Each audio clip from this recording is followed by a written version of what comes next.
Donc, je commence avec un petit disclaimer parce que, on vit au Québec, hein, et puis ça a l'air que les mots anglophones, c'est pas la bonne affaire. Là, tu sais, la gang de com qui est là, merci la gang d'être là, là. Ils vont vous le dire, là, il faut choisir adéquatement ces mots. J'ai passé des heures à chercher le titre de cette conférence-là et je trouvais rien de mieux que Priceless. Alors, croyez-moi, je ne suis pas en train de vous vendre une Mastercard, ok? Ça n'a aucun rapport avec ça. Mais je trouvais que le mot priceless voulait exactement dire ce que je voulais dire. Puis je trouverais que le mot équivalent en français, sans prix, sonnait un peu comme sans nom. Puis sans nom, c'est exactement le contraire de ce que je vais vous parler ce matin, puisque je veux parler de la valeur de la vie. Alors, je te demande pardon, Pierre. J'ai osé faire un anglicisme dans la conférence, mais je l'ai fait consciemment. Puis j'avais des amis de la com qui étaient là, donc je voulais pas mettre un titre long. L'humain de grande valeur, ça sonnait un peu quétaine, là. Priceless, ça dit exactement ce que je veux dire, donc voilà. Alors écoutez, je veux commencer mon petit talk avec une espèce d'histoire, une histoire qui m'est arrivée au début de ma carrière de médecin. Vous savez, quand on commence une carrière, on est tout feu, tout flamme, on veut impressionner tout le monde, on veut laisser une marque, tu sais. D'habitude, laisser une marque, c'est à la fin de la carrière que ça arrive, mais dès le départ, on veut faire une différence. Puis je m'étais engagé dans une entreprise qui marchait bien dans le monde de la médecine d'urgence, parce que je suis urgentologue, et c'était de donner des formations pour utiliser une machine qui venait de sortir dans le milieu de l'urgence. On s'entend que c'est vieux, là, l'échographie, là. Mais on enseignait aux urgentologues à utiliser cette machine d'échographie, pas pour regarder dans le ventre de la maman seulement, mais pour trouver toutes sortes d'autres affaires intéressantes. Et j'avais fait tous les cours, et je m'étais engagé là-dedans parce que j'étais inspiré par le gars qui avait créé le cours. Et cet homme-là, c'était un gars qui avait 15 ans de plus que moi à ce moment-là et qui les a toujours d'ailleurs. Merci pour ceux qui suivent et qui sont réveillés. Et ce qui m'impressionnait chez ce gars-là, c'est non seulement qu'il avait parti une entreprise incroyable pour enseigner l'échographie, puis qu'il avait fait des millions avec ça. Ce qui m'impressionnait, c'est qu'il avait tellement son pays à cœur, qu'il s'était engagé dans l'armée comme médecin, c'est une chose que je ne ferai jamais, je vous le garantis, là. Puis il avait servi comme le médecin qui a servi le plus longtemps en Afghanistan, puis il avait fait une vraie différence avec tout ça. Et il a écrit un bouquin, il a reçu les honneurs du gouvernement canadien, etc. Et je le regardais du haut de mes 1 an et demi de pratique, puis je me disais, si seulement je pouvais un jour être un gars comme lui. Un jour, il est arrivé quelque chose de super tragique. Il a perdu sa femme dans un accident grave. Et quelques jours après avoir entendu la nouvelle, j'ai reçu un email. Et on s'entend que j'étais juste un petit pion dans cette grande organisation-là, mais j'ai reçu un email qui disait « Docteur Rhin, le grand docteur qui a créé ce cours-là aimerait vous rencontrer, ainsi que quelques instructeurs dans un restaurant à Montréal pour venir vous parler. » Et là, je ne savais pas trop quoi penser de ça. Est-ce que je m'apprêtais à me faire foutre à la porte? Est-ce que l'histoire, ça tombait complètement à l'eau parce qu'il venait de perdre la personne la plus chère pour lui? Je ne comprenais pas trop, mais je me suis retrouvé dans ce restaurant ce soir-là avec un espèce de mixed feelings de ce qui allait se passer. Et ce gars-là, qui avait son cœur déchiré en 1000 morceaux, a sorti une petite bout de papier puis a commencé à lire ce qu'il s'apprêtait à lire dans le funérail de sa conjointe quelques jours après. Et on était 3-4 instructeurs et il arrête de lire, on a les larmes tous, puis il me regarde, il nous regarde et il dit « Les gars, vous avez été des bons instructeurs, je vous ai drillé. À vous de me driller. Qu'est-ce que vous pensez de cette lettre-là? C'est-tu trop émotionnel, pas assez émotionnel? Comme je vous ai appris à bien présenter, à tout ça, je veux maintenant que vous me dites ce que vous en pensez. » Et là, je tombe en bas de ma chaise. Je veux dire, c'est le gars que j'imaginais être le gars le plus tough, le plus en contrôle de ses émotions, tout, qui était en 1000 morceaux, puis qui nous demande à nous qu'est-ce qu'on pense de la lettre qu'il écrit à l'enterrement de sa femme. Ça sonnait bizarre, vous ne trouvez pas? Ça sonne vraiment bizarre. Je veux dire, où ils sont les 4500 amis de Facebook qu'il a, tu sais? Puis, où elle est sa famille? Et j'ai réalisé ce soir-là, en rentrant à la maison, que le mieux qu'il avait trouvé, c'est 4-5 instructeurs, et je le respecte énormément, et c'est quelqu'un que j'apprécie encore aujourd'hui énormément, mais ça m'a fait mal. Et je suis arrivé à la maison et je me suis dit, coudonc, Steph, est-ce que c'est vraiment ça que tu veux? Je veux dire, est-ce que c'est ça ton but dans la vie? Est-ce qu'il se pourrait que quelques millions plus tard, quelques compagnies plus tard, quelques grands projets plus tard, tu te retrouves peut-être un peu seul toi aussi, puis que tu aies besoin de trouver quelqu'un pour juste lire la lettre? Ça m'a fessé dans le dash, comme on dit. Ça m'a vraiment, vraiment frappé.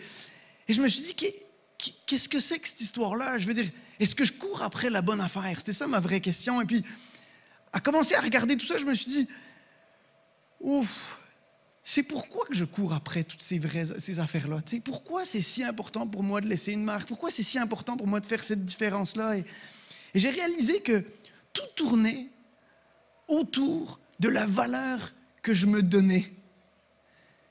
Que j'avais comme l'impression, peut-être comme vous des fois, que si vous accomplissez toutes ces grandes choses-là, que vous en auriez un petit peu plus de valeur. J'ai réalisé que je détestais la phrase que les entrepreneurs utilisent tout le temps. Lui, il vaut combien déjà? Ah, lui, il vaut quelques millions. Ah, lui, il vaut quelques milliers de dettes. Et je sais pourquoi il l'utilise, ça fait du sens, mais ça me fait mal parce que j'ai l'impression qu'on est en train de manquer le point. Est-ce que je suis tout seul à penser ça? J'ai réalisé que cette question sur la valeur, quelle est la valeur de ma vie, c'était la raison pour laquelle je me bottais le cul, me bottais les fesses tous les matins pour aller travailler. Pourquoi j'étais frustré quand mon travail n'était pas reconnu à sa juste valeur? Pourquoi j'avais de la misère à dire non? Ou j'investissais à fond dans l'agréabilité? Ça revenait tout à la fin à quelle est ma valeur. Et je sais que je ne suis pas seul. Vous savez pourquoi? Parce que je viens de lire un bouquin de Brené Brown. Alors certains d'entre vous avez peut-être lu des livres de Brené Brown. Brené, c'est une chercheure internationale, avec une renommée internationale, qui a écrit un livre de renommée internationale. Ce n'est pas de ce livre-là que je vais parler de celui que je viens de lire, qui s'appelle « La grâce de l'imperfection ». Et ce livre-là est extraordinaire parce que le thème principal de ce que Brené veut parler, je l'appelle Brené, puis c'est rendu une grande amie, là, après avoir lu son livre, j'ai l'impression qu'on est proche, mais le but principal de ce livre-là, c'est de dire combien la course vers la perfection que nous avons en Occident en 2023, elle est toute reliée avec la valeur qu'on se donne nous-mêmes. Puis c'est pour ça qu'on le remplace avec des stuffs. C'est pour ça qu'on le remplace des fois avec un peu trop d'alcool ou un peu trop d'amis ou pas les bons en tout cas. Puis on se joue une petite game malsaine, comme ça vous arrive peut-être, du genre « Je serai digne le jour où je vais avoir accompli ça. Je serai digne le jour où je me serai défait de cette mauvaise habitude-là. » Et ce qu'elle dit dans son livre « La grâce de l'imperfection », c'est qu'elle a découvert dans ses études, après avoir interviewé des milliers de personnes, qu'on a tous un phénomène universel qui s'appelle la honte. Attends, de quoi tu parles, Steph? La honte. Voyez-vous, le problème, c'est que la honte, on ne sait pas ce que ça veut dire vraiment. On pense que la honte et la culpabilité, c'est pareil. Oh, j'aurais dû faire ça différemment. Mais la honte, ce n'est pas exactement ça. Ça n'a pas tant rapport avec ce que tu fais, ça a rapport avec qui tu es. Et Brené Brown, suivez-moi bien, voici comment elle définit la honte. Elle dit, c'est le sentiment ou l'expérience terriblement douloureuse de croire que nous sommes imparfaits, cette course vers la perfection, hein, et donc indignes d'amour et d'appartenance. Est-ce que ça se peut? Peut-être pas tout le temps, mais est-ce que ça se peut qu'on vive des fois un petit peu ce sentiment terriblement douloureux de ne pas être à la hauteur, de ne pas être assez digne, de ne pas être assez vrai?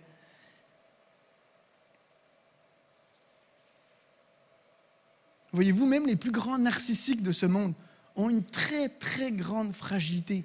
Et selon ses études, elle le dit dans son bouquin, eux aussi expérimentent la honte. Tout comme vous puis moi. Et même si on est devenus tous des experts pour la cacher, parce que Dieu sait que les masses, c'est important en 2023, eh bien, ça ne change pas qu'au fond, là, cette honte nous gruge et cette honte nous empêche de devenir ce qu'on aimerait devenir. Cette honte-là, ce doute profond sur qui on est qui nous empêche de mordre dans la vie. Elle dit clairement, en fait, la pire affaire qui nous empêche d'avancer, c'est c'est la honte parce qu'elle nous fait peur. On a peur d'être humilié, on a peur de prendre des risques, on a peur de s'accomplir, etc. Est-ce que vous me suivez? Ouais. Je pense qu'on vit tous un petit peu ça. Elle dit un truc un peu malade qui est vraiment intense à lire dans une église, honnêtement, là. Elle dit « L'amour de soi-même est la chose la plus brave qu'un humain puisse faire. » Puis là, je sais ce qui se passe dans vos cerveaux de bons chrétiens. Comme moi, vous dites « Oh, attention là, Steph, tu t'approches dangereusement de l'humanisme, tu t'approches dangereusement de l'arrogance humaine et de l'orgueil. » Et pour être fair, c'est vrai qu'il y a des versets dans la Bible qui disent « Hey, Dieu résiste solidement aux orgueilleux, mais il fait grâce aux humbles. » Donc c'est vrai qu'il y a une partie de vrai, il y a un danger à l'orgueil et à l'arrogance. Mais c'est-tu vraiment ça qu'elle parle quand elle parle de l'amour de soi-même? Je veux dire, dans la Bible, il y a aussi des versets où Dieu dit « Vous êtes la prunelle de mes yeux. » Cette partie si fragile que quand il y a un petit rayon de lumière un peu trop fort, comme le spot là en ce moment devant moi, eh ben, j'ai tendance à froncer les sourcils, tu sais. On est la prunelle de ses yeux.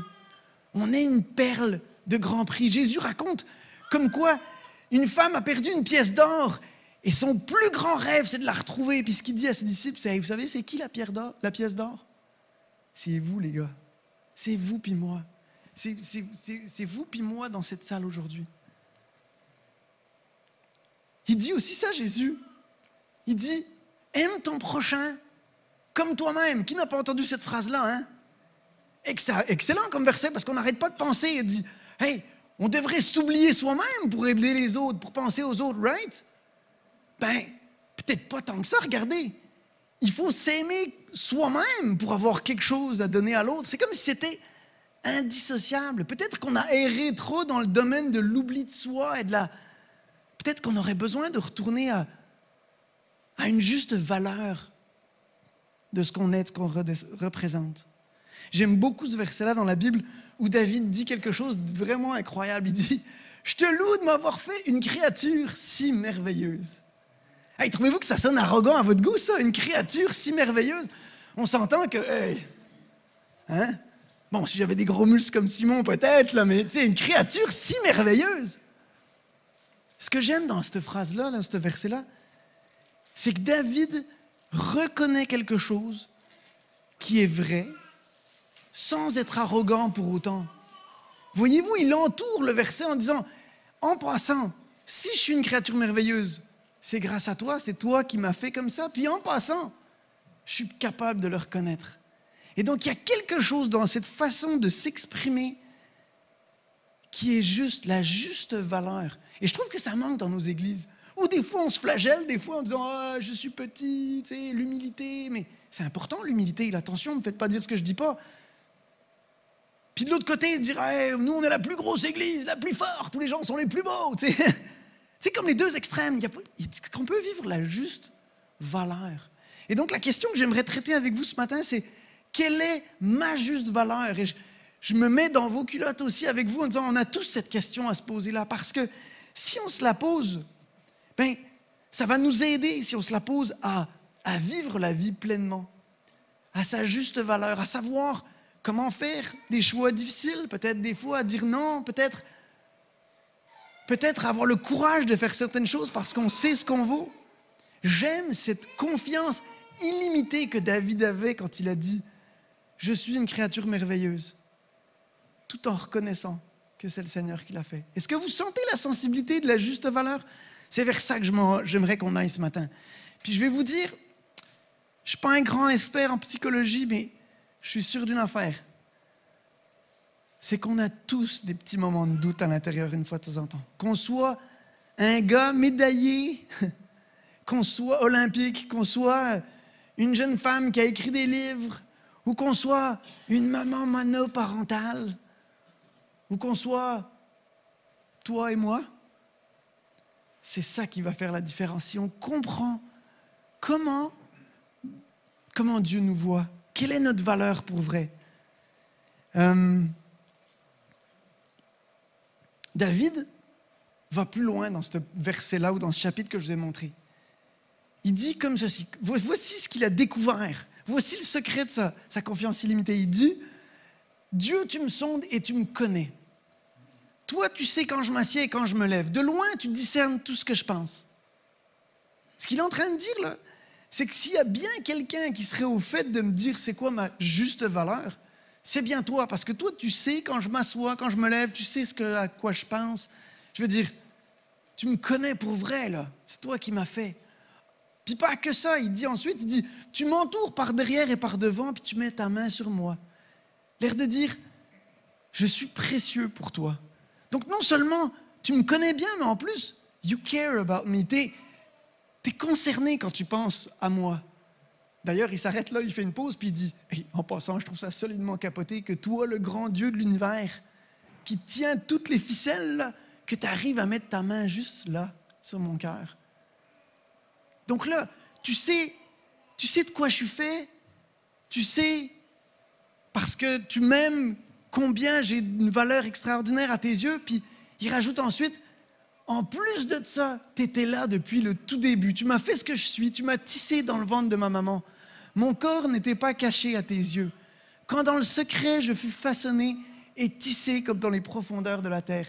Je n'étais encore qu'une masse informe et toi, tu me voyais. J'étais là, tu étais là depuis le tout départ. Et là, permettez-moi, mais comme médecin, je peux pas aller plus loin dans le chapitre. Il faut que je m'arrête là 2 secondes, OK? Parce que le « tu me voyais », là, ça revêt un espèce de aura incroyable de ce que ça représente. Alors, petit cours de physiologie 101 de la conception, OK? Là, je ne veux pas insulter votre intelligence, je sais que vous savez comment faire les bébés, OK? Je ne parlerai pas de ça. Mais par contre, je me demande s'il y a certains petits aspects de ça que vous aviez peut-être oubliés ou qui vous avaient tout simplement échappé. Alors, c'est ma petite capsule conception. Puis quand David pense au fait que Dieu était là et le voyait, voici ce dont il parlait. Savez-vous quand votre vie a commencé pour vrai? Étiez-vous tout seul? En fait, non. Phil, tu me voles les mots de la bouche. Vous étiez sur une ligne de départ du plus grand marathon qui soit de la Terre entière. Et vous étiez pas tout seul. Vous étiez accompagné de 300 millions de copains, OK? Qui n'étaient pas vos copains, parce que finalement, c'était la plus grande course de la vie. Puis vous savez qu'il y a ou des gagnants dans la vie, ou des losers, right? Quoi qu'il en soit, dans cette histoire-là, c'est vrai, OK? Parce qu'il n'y en a qu'un seul qui peut arriver au but, puis tout le reste, ils vont se retrouver vraiment... En fait, ils vont mourir parce que... je vais vous raconter pourquoi.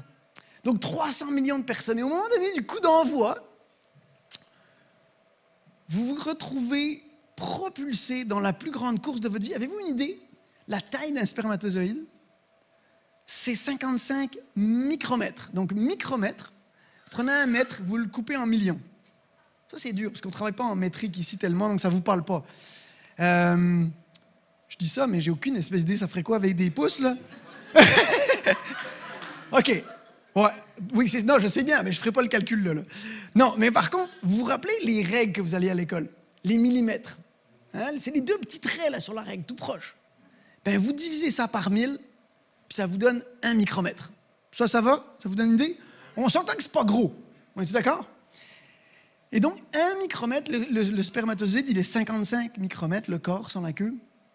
À la taille humaine, si on veut essayer de comprendre c'est quoi tout ça, puisque visiblement, je ne suis pas doué avec les pouces puis le système métrique, je vous donne une idée. Ça, j'ai fait le calcul. J'aurais l'air moins ridicule devant vous, mais on parle de 4000 piscines olympiques pour vous rendre à l'ovule. Donc, quand on part du vagin jusqu'au col, l'utérus, la trompe, l'ovule. Hey! Vous vous sentez pas en shape aujourd'hui, hein? Vous avez déjà été des grands athlètes devant l'Éternel. 4000 piscines. Donc, non seulement ça part mal, votre affaire, parce que vous n'êtes pas tout seul dans la course. En plus, le voyage va être vraiment long. Il faut bien comprendre que le vagin de la femme, c'est pas une piscine à de l'eau claire, bien tempérée, qui vous permet de performer. Pas en tête. C'est plutôt un milieu acide. Et honnêtement, Alors que vous vous retrouvez propulsé là-dedans, vous comprenez assez vite que ce n'est pas une histoire de médaille. C'est une histoire de « je vais-tu rester en vie ». En fait, je ne parle pas du grand marathon Ironman au monde, là. On parle du Hunger Games, je ne sais pas pourquoi c'est. Vous vous retrouvez propulsé dans une mort certaine et vous avez tout qui joue en votre défaveur. Non seulement le milieu acidique fait que si vous avez plus le petit milieu basique blanchâtre dont je n'aurai pas besoin de décrire la nature, vous vous retrouvez dans ce milieu-là quelques secondes et tout d'un coup, vous mourrez. En fait, les spermatozoïdes ne sont pas capables de rester là très longtemps. En plus de ça, vous êtes propulsé et vous n'avez aucune espèce d'idée. Il est où le but? Tu sais, c'est comme Hunger Games, là, le haut, le bas, etc. Donc, tout de suite, en quelques secondes, minutes, il y a déjà 150 millions qui se retrouvent à l'extérieur ou aux mauvaises places, etc. Donc, bref, ça part mal. Puis, le milieu acidique fait que rapidement, alors que vous vous rendez de plus en plus proche de la porte, le grand porte, là, c'est pas la caverne d'Ali Baba, là, on s'entend, là. Mais c'est une grosse porte qui s'appelle le col de l'utérus, qui en plus, vous n'en avez aucune espèce d'idée, parce que si ça se trouve, on n'est pas dans le bon temps, puis elle est fermée. En fait, elle est juste ouverte 3 jours ou 4, peut-être un peu plus, là, par mois. Et donc, tu te précipites, là, les yeux fermés, je ne vous mimerai pas ça, et vous vous retrouvez devant la porte et vous espérez de pouvoir y rentrer. Alors voici à quoi ça ressemble. Voici une hystéroscopie que les gynécologues font quand ils vont voir à l'intérieur de l'utérus de la femme. Parce qu'on a une idée un peu particulière de ça ressemble à quoi à l'intérieur. Tu sais, on a l'impression que c'est... On s'est fait raconter à l'école que c'est un lit super douillet, etc. Oh non, c'est parti plus vite que je pensais. D'ailleurs, ça saute un petit peu.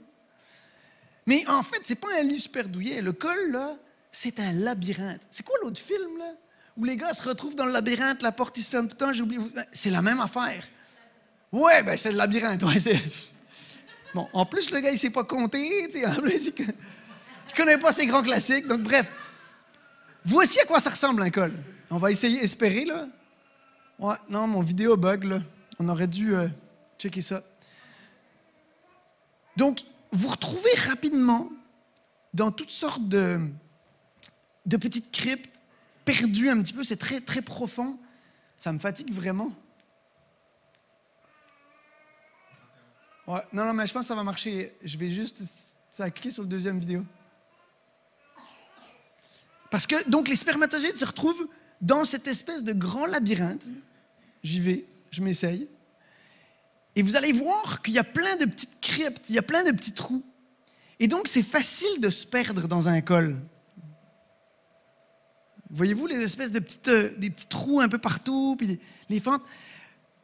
Savez-vous ce qu'il y a au fond de ces trous-là? Il y a le système immunitaire de la mère.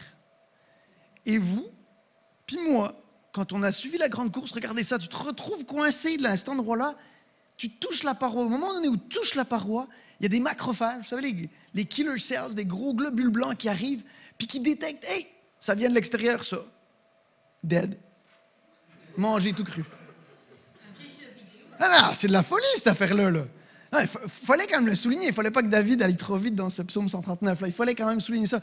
Et là, vous avez réussi par miracle à avoir passé le col, vous vous retrouvez dans l'utérus. Puis là, l'utérus, il y a quelque chose qui se passe. L'ovule commence à sécréter des substances qui permettent de créer une petite contraction, de multiples petites contractions. Et donc, l'utérus fait des petits mouvements et là, vous vous sentez comme attiré. C'est votre histoire en passant, là. J'invente pas, là. C'est la vôtre. Vous êtes attiré, là, et de plus en plus, vous dites « Great, il y a quelque chose qui se passe, là. Je vais réussir. » Puis là, tu regardes, puis d'emblée, tu as 2 options déjà. Tu as la trompe droite, puis tu as la gauche. Donc là, tu te dis « Chenoute, il faut que je prenne une décision vite. » là. Mais je sais que certains d'entre vous, au restaurant, vous avez de la misère à prendre des décisions, là, tu sais. Mais là, si tu prends pas la bonne décision, tu vas crever, c'est clair, là, OK? Donc, là, the stake is on you, tu sais, t'es full stressé à vie, là, puis tu capotes, puis là, tu te dis, même si le vidéo de Steph marche pas bien, c'est pas grave, je m'en vais pour la gauche. On a tous regardé la Coupe du Monde, hein, le goaler, ça finit en tir de pénalty, le goaler, il est là, puis il dit, « Ah, tabarnage. » Et là, il se dit, « Faut-tu que j'aille à gauche ou que j'aille à droite? » Puis là, il dit, « Oh, tabarnage. OK, je vais à droite. » Puis, oh, c'était à gauche, OK? C'est ça. Mais là, c'est la même affaire, là, OK? Excusez-moi le petit mot québécois, ça se dit pas dans une église, ça non plus, mais regardez, vous comprenez le sens de ce que je veux dire, là. Et donc, on se retrouve propulsé dans la fameuse trompe. Et là, il reste environ 12 000 spermatozoïdes. Et là, non seulement il y a les petites vagues qui nous attirent, il y a comme une espèce de sensation de... Il y a plein d'hormones qui sont libérées par l'ovule. Et on sait que là, on est dans le bon endroit. Là, je parle comme si j'avais vécu ça, et puis je l'ai vécu. Là. Je m'en souviens. Écoutez, c'est fascinant. On a découvert que c'est ça, que l'ovule sécrétait des phéromones, des hormones qui attirent les spermatozoïdes vers elle. Et là, donc, tu te retrouves dans la trompe, et tu regardes au loin, et tu le vois. Vous êtes rendu plus que 2500, puis elle est donc bien belle, cette ovaire-là. Tu sais, c'est comme la Coupe du Monde, c'est comme je vais la voir, etc. Et tu t'approches un peu plus, là, tu es sûr de l'avoir réussi. Et tout d'un coup, ah non, il y avait déjà 55 personnes qui étaient là, puis qui avaient commencé à faire quelque chose d'extraordinaire. Donc, vous êtes en retard sur le ball game. Vous n'êtes même pas le premier. Les spermatozoïdes qui arrivent avant vous ont commencé à libérer des enzymes. Vous savez ce que ça fait, les enzymes? C'est quelque chose qui coupe les protéines pour couper leur capsule à eux-mêmes, puis couper la capsule qui entoure l'ovule. Fascinant quand même. Et là, vous dites, ben là, il me reste quelques secondes à vivre. J'ai manqué la partie. Et au moment donné où vous donnez votre dernier petit coup de queue de spermatozoïde, vous apercevez une crevasse qui a été faite par un autre spermatozoïde qui n'a juste pas taffé la run. Vous rentrez là-dedans et tout d'un coup, tout se referme, comme dans les films. Effectivement, on a découvert que la capsule devient impénétrable au moment donné où vous êtes rentré. Je m'en vais où avec mes skis? 1 sur 300 millions? Et vous, qui pensiez que vous étiez un nobody des fois? 1 sur 300 millions. Ah, c'est ça dont David parlait quand il disait « Je suis une créature merveilleuse ». Nous sommes une créature complètement capotée et merveilleuse. Tous ces phénomènes-là, c'est incroyable. Vous êtes des gagnants à la base, merci. Vous êtes des gagnants, on devrait célébrer ça, merci Phil, c'est vrai. Et combien de fois on se flagelle avec nos pensées autodestructrices alors qu'on l'a déjà gagné, ce marathon-là, avant même d'arriver, avant même d'avoir fait quoi que ce soit.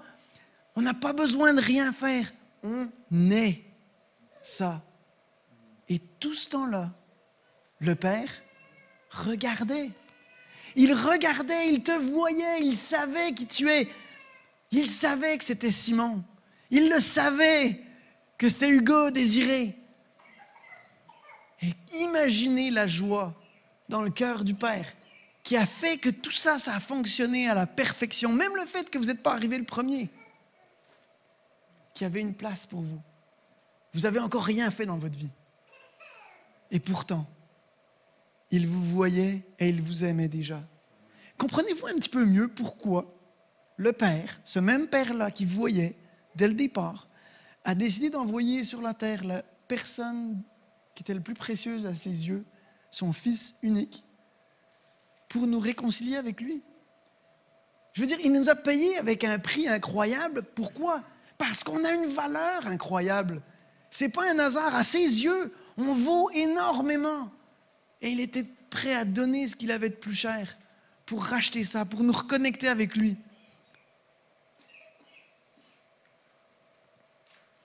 Et c'est pour ça qu'il est mort à la croix pour nous, Jésus. Pour qu'on puisse se rapprocher de lui, de ce Père-là, ce bon Père-là, qui nous connaît mieux que personne, qui nous aime éperdument et qui était là de toute façon depuis le départ. Vous savez quoi? Il nous voyait à ce moment-là, mais il nous voit toujours aujourd'hui. Et il nous voit exactement comme ça, une créature merveilleuse. Alors comment on fait pour retrouver notre juste valeur? Maintenant qu'on sait tout ça, qu'il nous aime de cette façon extravagante-là, dans notre vie de tous les jours. Parce que mon but avec ce petit message-là, c'est pas de vous démontrer ma grande science. Mon but, là, c'est de vous... que c'est un impact sur notre vie. Comment on fait, alors que par jour, on a plus de, 10 000 pensées qui se précipitent dans nos cerveaux constamment, Les 3/4 du temps, ce n'est pas des pensées qui sont vraiment à la hauteur de ce qu'on aimerait prononcer à voix haute, on s'entend. Puis les 3/4 du temps, c'est des pensées qui nous flagellent. On vit nous aussi, comme Brené Brown le disait, de la honte. Comment on fait pour retrouver notre juste valeur? Parce que si on est capable de s'aimer comme le Père nous aime, je ne parle pas d'orgueil ou d'arrogance, là. Je parle de la juste valeur. Ça a un impact direct sur la qualité de nos vies. La façon dont on traite nos corps, la façon dont on soigne nos pensées, comme je le disais il y a 2 secondes. Ça a un impact direct sur les gestes qu'on pose dans la vie de tous les jours, puis ce qu'on fait avec ce temps si précieux qui nous est prêté. Ça a un impact direct sur la façon dont on traite les autres aussi. Parce que, comme on le disait tantôt, si on ne s'aime pas nous-mêmes, comment est-ce qu'on peut aimer comme il faut, à la hauteur de ce que le Père nous aime?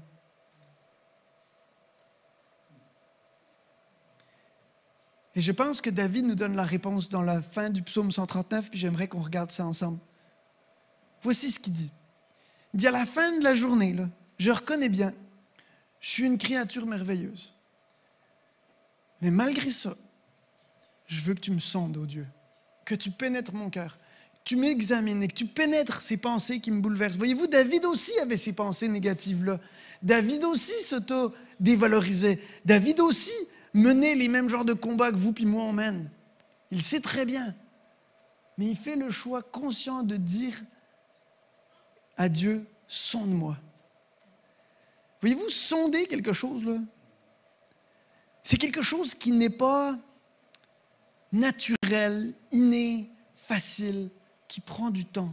Désiré en a parlé il y a quelques semaines, il me parlait d'introspection. Je suis convaincu que quand David parle de sonder au Dieu, c'est ce qu'il voulait dire. C'est que s'il te plaît, Seigneur, descendons voir de quoi je suis fait à l'intérieur. Ces tripes, ces pensées, ces valeurs, ces schèmes de valeurs. Et mes amis, je pense que c'est vraiment une des perles de ce que j'aimerais vous dire ce matin. Il faut pas qu'on vive notre vie tellement vite qu'on s'arrête de s'arrêter une fois de temps en temps pour laisser Dieu sonder nos cœurs, pour laisser Dieu nous parler. Cette introspection-là, là, c'est vraiment super, super important.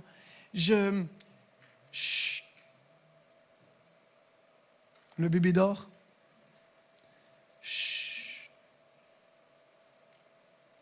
Il y a tellement de bruit autour. Comment on fait pour même savoir ce qui nous motive dans la vie si on n'est pas capable de juste s'arrêter et de sonder?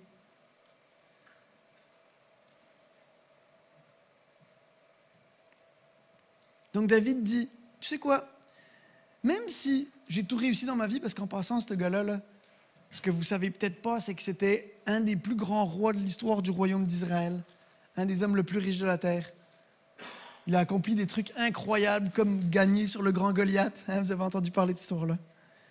Ben, lui aussi, malgré tout ce qu'il avait vécu, il dit « Sonde-moi au Dieu » parce qu'il réalise qu'il a besoin de s'arrêter, de faire silence. Et donc, la première clé avec laquelle je veux que vous repartiez ce matin, puis il en reste 12, vous inquiétez pas, c'est qu'il faut qu'on s'arrête.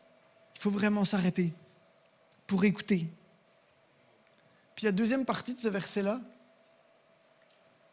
ça dit « Considère si je suis sur le chemin du mal et dirige-moi sur la voie prescrite depuis toujours. » Ce que j'ai l'impression qu'il veut dire là, David, là, après avoir fait cette chose-là, pris cette décision consciente de s'arrêter, il dit « À la fin de la journée, ce qui m'intéresse, Seigneur, c'est que tu me dises, toi, ce que tu en penses de tout ça. Toi, ce que tu en penses de ma valeur. Toi, ce que tu en penses des choses après lesquelles je cours. Considère si mes pensées là, sont in tune ou dans la même direction que les tiennes quand je pense à moi-même. Puis amène-moi sur la voie prescrite depuis toujours, sur cette destinée qui est la mienne, que je devienne multimillionnaire ou que j'ai pas une scène dans ma poche. Je veux vivre ce que tu as pour moi. Que je devienne la personne qui a une renommée la plus grande au monde ou que finalement, peut-être personne n'entende jamais parler de moi. Je veux penser de moi-même comme toi tu penses quand tu me regardes et comme tu me vois, pour que je puisse rentrer dans la destinée que j'ai pour toi. Est-ce que vous me suivez? Mais ça apprend de faire comme David. Ça apprend de s'arrêter. Vous savez, dans l'Église, on dit toujours, moi je me rappelle, hein, j'ai pas fait ma catéchèse, mais j'ai fait mes cours d'éducation chrétienne. Puis qu'est-ce qu'on disait? On disait, lis ta Bible et prie chaque jour. On parlait de temps personnel. On parlait de culte personnel. On parlait de temps avec Dieu, etc. J'ai compris maintenant ce que ça voulait dire. Ça voulait dire, Steph, dans ta journée occupée, tais-toi. Chut. Viens donc écouter ce que le Père a à dire sur ta destinée, sur qui tu es, sur ta valeur. C'est de ça dont il parle. On a fait quelque chose d'assez rituel où on a amené notre petite liste d'épicerie. Fais pour moi ça, j'ai besoin de ça, j'aimerais. Alors que finalement, peut-être que c'est une histoire de simplement faire silence. Et on aura peut-être l'occasion dans une autre rencontre de parler de méthode, de comment faire silence. Certaines personnes appellent ça la méditation, d'autres appellent ça la prière, mais des temps où vous arrivez à faire taire le petit hamster et à poser la question qui suit à Dieu. À poser la question, qu'est-ce que toi, tu vois en moi? J'aimerais vous lancer le défi ce matin. Cette semaine-là, prenez un petit journal de bord, si vous en avez un. Sinon, votre iPhone ou je ne sais pas quoi, puis écrivez cette phrase. Dans le dessus de votre page, écrivez « Toi, là, qu'est-ce que tu dis de moi ?» Et faites silence. Et écoutez ce qu'il a à vous dire. Écoutez ce qu'il a à vous dire. Vous seriez peut-être surpris. Peut-être que Dieu parle anglais finalement. Priceless. C'est comme ça qu'il vous voit. C'est comme ça qu'il nous voit. Et si on ne fait pas ça, on passe à côté de la chose la plus précieuse qu'il y a sur terre. Alors, si vous voulez bien, j'aimerais prier pour vous, puis m'arrêter là. J'ai appris une petite chanson qui décrit ça, puis vous pourrez partir avec là-dessus, mais je réalise qu'on ne finit pas trop tard aujourd'hui, là. Mais j'aimerais juste prendre un temps pour prier pour vous, puis prier pour nous, en fait. Puis qu'on puisse vraiment voir un changement dans notre vie sur la façon dont on se voit, pour qu'on puisse voir comme le Père nous voit. Ça vous tente? Oui. Ouais. On ferme les yeux?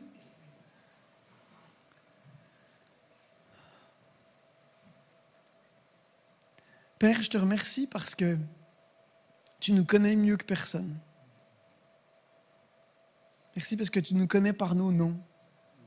Et comme David dit, là, quel savoir extraordinaire. Je capote là-dessus, que tu puisses connaître mon nom à moi. Et non seulement tu me connais par mon nom, mais en plus tu sais exactement ce dont je suis fait. Parce que tu étais là depuis le tout départ. Et tu m'as tissé dans le sein de ma mère. Et tu avais déjà tous les jours de ma vie devant tes yeux. Et tu me vois avec un regard qui ne peut pas me laisser indifférent. Aide-moi, je t'en prie, à retrouver l'image à la juste valeur que toi tu vois quand tu me regardes. S'il te plaît, aide-moi à avoir le courage et la bravoure, comme Brené Brown dit, de pouvoir m'arrêter et d'apprendre à cultiver cette image d'un papa comme toi tu l'as quand tu penses à moi. Et que tous les diablotins et les mensonges et tout ce qui vient voler cette image-là puisse simplement disparaître. Seigneur Jésus, je te prie pour un miracle, le miracle de voir ce que toi tu vois, le miracle de renouveler, Seigneur Jésus, cette vision de dignité de l'humain qui fait qu'on peut être les meilleures versions de nous-mêmes. Et avant d'aller plus loin, il faut que je vous parle un truc. Je ressens ça. Peut-être que certains d'entre vous sentez que ça, c'est pas pour vous, parce que votre maman ou votre papa vous ont pas désiré. J'ai cette idée qui me vient là. Peut-être que vous pensez que tout ça, c'est pas pour vous parce que vous êtes peut-être même le fruit de la violence ou d'un abus ou je ne sais trop quoi. J'aimerais vous rappeler que dans ce marathon-là, Il y a des morts dès le départ. Il y a du chaos. Mais vous savez quoi? Ça ne change rien au fait que vous êtes une créature merveilleuse. Qu'il a vu tout ça. Il le sait. Dieu ne minimise jamais les souffrances qu'on a. Ne minimise jamais le chaos, etc. C'est pour ça d'ailleurs qu'il a décidé d'envoyer son Fils unique sur terre. C'était ça qu'il a trouvé comme façon pour se relier à nous. Il joue jamais de game. Il sait ce que c'est. C'est pas des choses faciles à dire ou à vivre. Et pourtant, il est là pareil. Et indépendamment de tout ce qui s'est passé avant la grande course, je veux juste vous rappeler qu'à ses yeux, vous êtes un miracle d'une valeur inestimable. Et que chacun des jours de votre vie était inscrit dans son livre, qu'il vous voyait et il vous voit aujourd'hui. Et donc, je vous lance le défi de Brené Brown, de vous aimer à la juste valeur. Seigneur Jésus, je te prie que tu puisses vraiment juste tous ces mensonges qui sont venus voler la valeur de mes amis qui sont ici, puissent simplement être exposés, puissent simplement tomber de côté parce que finalement tu étais là, tu as tout vu, tu sais tout et tu nous aimes pareil d'un amour inestimable et tu vois notre vie comme un miracle, une créature merveilleuse, indépendamment de tout ce qui se passe autour, comme dans ce grand marathon. Merci Seigneur pour ton amour. Je te prie Seigneur Jésus que tu nous donnes le courage cette semaine de faire silence. Le courage cette semaine de te poser la question, même s'il y a des doutes encore, de dire, toi, t'en penses quoi? Toi, tu penses quoi de moi? Parce qu'à la fin de la journée, c'est tout ce qui nous importe, Seigneur. Qu'est-ce que toi, tu penses de nous? Fais le reste, Seigneur. Je t'en supplie, fais le reste. Viens guérir les blessures du passé qui nous empêchent de voir ce que tu vois. Viens faire tomber les écailles de nos yeux, je t'en supplie. Merci Seigneur Jésus pour ta présence dans ce lieu ce matin.